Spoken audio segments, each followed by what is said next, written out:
of the hardest parts of building any franchise is nailing the narrative aesthetic. Get your feet up! Cause right now you in the presence of grown men. Cracks on a Pro Tools setup to set it off. Have the track, get the ski mask treatment, I kill it all. I forgot MC thanking me Jesus I come across. The Assassin's Creed movie hitting the box office with fairly mixed reviews, I thought it would be a good opportunity to revisit what made the series work so well, and what's caused it to slowly erode over time. Like most people, I find the future stuff a bit bland, and after a while you get fairly au fait with the ideas and kind of lose interest. Juno wants to destroy the world or remake it. It starts to become kind of hard to tell. The plot of the future eventually becomes conflated because the developers try to shoehorn it into every game, to the point where in Syndicate, all of the future plot is contained to cutscenes and an actual side area of the game that you don't have to play, which begs the question, why is it in there at all? At any rate, the best parts of the franchise are when you're inside the Animus, and the best storytelling occurs when the games don't take themselves too seriously. I wanted to look at one of the weirdest and less popular games, Assassin's Creed 3. The game starts with a sarcastic, ritzy waltz into Haytham Kenway's shoes that's by far one of the best parts of the game and potentially the franchise. Unfortunately, the rest of the experience follows Rotuna Gaiden's life as he struggles to become an assassin, and eventually when he does claim his vengeance, it feels hollow. The game flails in its attempt to create a maturation plot, and while the engine updates and gameplay changes were a major step in the right direction, you spend half of the game not actually being an assassin. It's sort of like expensive junk food. It's better than the alternatives, but you're still left with a bad taste in your mouth. I shall fly this flag to signal my success. And I shall speak fondly of you at your funeral.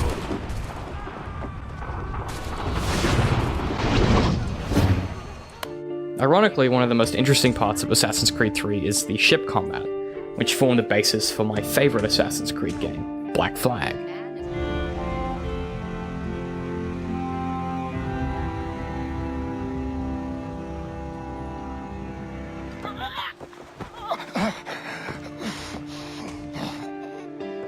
Bloody fucking pirates! Black Flag capitalized on all of the parts of AC3 that worked. The swashbuckling Haytham Kenway attitude, the sarcasm and the fun, and it turned its focus back to letting the player enjoy themselves. Playing as Edward Kenway is a joy. He's fun, witty, and a pirate to his very core, and the game's plot strikes a careful balance between dark and comical. Even the slight tweaks to the art style were removed into something slightly more stylized. It was the perfect sequel to AC3 and proved that, when given the time and the right material, Ubisoft can still hit home runs. I could talk about Black Flag for hours, and I'll definitely sit down and do a video dedicated to it at some stage, but that's not why we're here today. Today we're talking about tone. The tonal difference between 3 and 4 is massive, and was a valuable lesson for the franchise. They effectively made a step in the right direction in Assassin's Creed 4, because AC3 was too serious. It wanted to be more than it was, whereas Black Flag just was itself. Going into Unity, the developers wanted to return to the roots of what makes Assassin's Creed so great. But we really wanted to focus on something that would take us back to the core of Assassin's Creed, so going back to a large, sprawling urban center. So we asked ourselves, if we were to go back to that route, what would be the perfect setting to showcase next-generation hardware? Where Assassin's Creed 4 focused on exploring a whole part of the world, Unity aimed to focus the experience, less open space, less downtime, and more detail.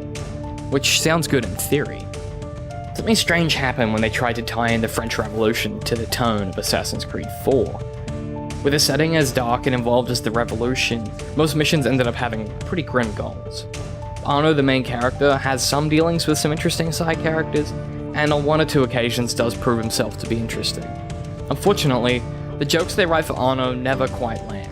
Dialogue that should be bouncy and fun ends up feeling awkward and misplaced, sometimes even to the point of being uncomfortable. The trail ends here. Are you sure? I'm sure. No. Wait here. Don't be ridiculous. I'm not letting you go in there alone. Elise.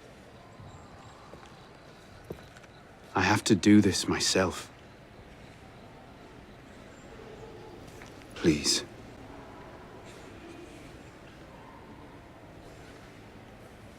I understand. There's something about the way the setting clashes with the writing that means neither feel natural, and it's kind of like playing two games at once. You'll be sneaking through a palace on your way to assassinate someone who's been exploiting the people of France, and as you confront them, the result is an ironically comical kill with a strange, witty punchline. It always feels bizarrely fake, like a cheap payoff for the sake of just having a payoff. And despite the black box mission restructuring, the unique kill opportunities make you feel a sense of obligation. In the process of giving the player options, the developer kind of limits motivation. For all that, I do like Unity. It's not very popular, and it's not very popular to like it, but I adore the art style, and the score is jaw-droppingly beautiful. The city looks like a living watercolor painting, and the intimate detail in Paris shows a level of love for the project most people try and ignore. It's easy to just say the game is bad. Syndicate, of course, made up for some of the flaws of Unity's writing, but the story was ultimately uninspired and followed Ubisoft's formula of capturing regions, killing lieutenants, and eventually taking down the big bad. Even the fun of London eventually felt cheapened by the massive number of side quests that, while they have interesting characters, are all kind of completed in the same way. Assassin's Creed 4 is still my favorite Assassin's Creed game, and I think it's by far the best pirate game out. I like it so much because Black Flag taps into the most important part of video games, and one that Ubisoft has been really struggling with lately.